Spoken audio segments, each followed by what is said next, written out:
So you've probably heard the name Snowflake thrown around a lot in the world of data. What's the big deal? Today we're going to break down exactly why this cloud platform is way more than just hype. It's a genuine revolution that totally rewrote the rules of the game. All right, here's how we're going to tackle this. First, we'll look at the old, broken way of doing things. Then, we'll dive into Snowflake's big, game-changing idea. After that, we'll peek under the hood to see how it's all put together. Check out some of its coolest features, its superpowers really, and then we'll wrap it all up with the final verdict. Let's do it. Okay, so to really get why Snowflake is such a big deal, you gotta understand just how painful things were before it came along. We're talking about a world of serious data bottlenecks and constant, frustrating trade-offs.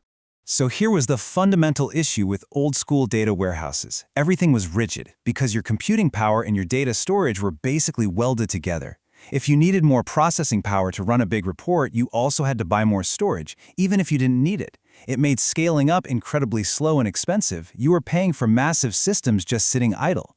The cloud promised a more flexible pay-as-you-go world, but for a long time, nobody really cracked how to apply that to data warehousing. And that's where Snowflake comes in with this brilliant idea. Honestly, it's so simple in retrospect, but it completely flipped the script. And this is it. This is the absolute core of the whole thing. They basically asked, hey, what if the place you store your data has absolutely nothing to do with the engines you use to process it? By splitting those two things apart, decoupling storage from compute, man, they just smashed all the old rules. So here's how they built it, and the architecture is actually pretty easy to grasp. Think of it like a giant library, right?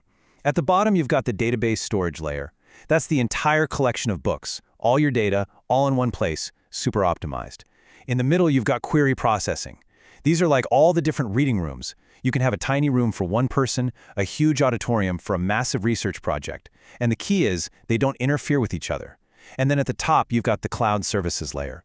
That's the brain of the operation, the head librarian who manages everything, helps you find what you need, and just keeps the whole place running like clockwork. Okay, now that we get the big picture, let's quickly zoom in on the actual building blocks you'd be working with. You could think of it like a really smart digital filing system. First up, and this is super important, are those virtual warehouses we talked about. These are your engines, your compute power. It's kind of like renting a workshop. You can get a small one for a quick job or a giant industrial-sized one for a huge project. And the best part? You can size it up or down in seconds, or even just turn it off completely when you're done so you stop paying. It's amazing. Now, the data itself is organized in a really logical way. At the very top, you have the database. Just think of this as a big filing cabinet for a whole department, like say all of your sales_data. Then inside that cabinet, you have schemas. A schema is just like a specific drawer in that cabinet.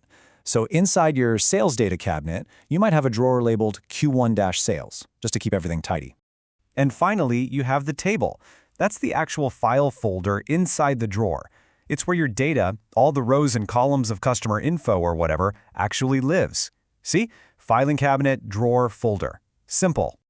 Okay, so now that we've got the basics down, we can get to the really fun part, the superpowers. These are the things that are only possible because of that unique architecture we just talked about, and they are what truly sets Snowflake apart from the crowd. First up is time travel. And yeah, it is exactly as cool as it sounds. Picture this. A junior developer accidentally drops your entire customer table. It's an hour before a massive product launch. In the old days, that's a 5-alarm fire, right? Total catastrophe. With time travel, it's not even a big deal. You literally just run a query to look at the table as it existed 5 minutes ago, and poof, you restore it. It turns a disaster into a minor inconvenience. All right, superpower number 2 is called zero-copy cloning. And this one is all about insane efficiency. So, let's say your dev team needs a full copy of your massive multi-terabyte production database to run some tests.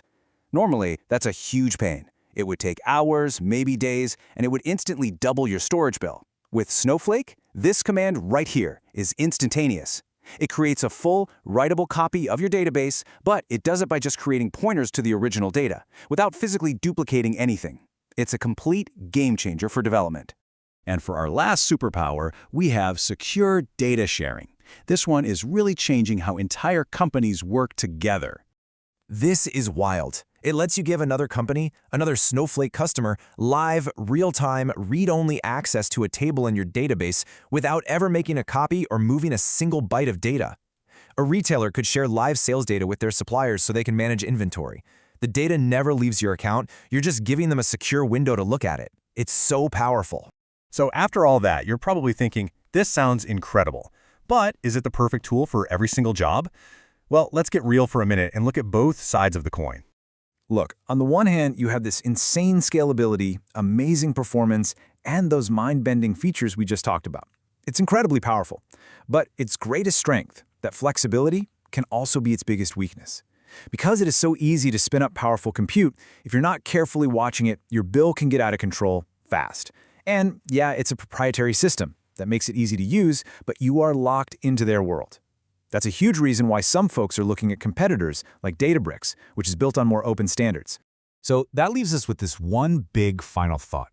Snowflake, without a doubt, solved the massive data warehousing problems of the last decade.